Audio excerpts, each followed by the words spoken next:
Welcome to Pindar Poetry. We hope you learned something new. You start now. Remove minimal trim to reach the vent. First, pry the surrounding bezel gently with a plastic trim tool so you don't scratch the dash. Once the bezel is loose, undo 1 or 2 screws with a Phillips driver. Keep screws organized.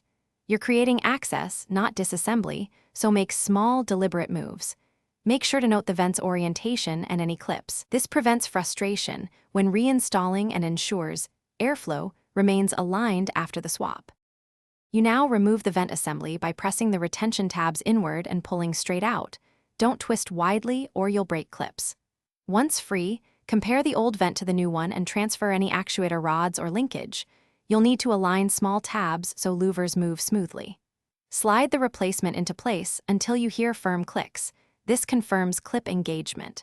Make sure the vent moves fully and returns to center, because proper alignment ensures balanced airflow and avoids rattles. You finish by reinstalling screws and snapping the bezel back. Press evenly so the face sits flush. Once done, cycle the vent through its full range to confirm smooth action and proper linkage.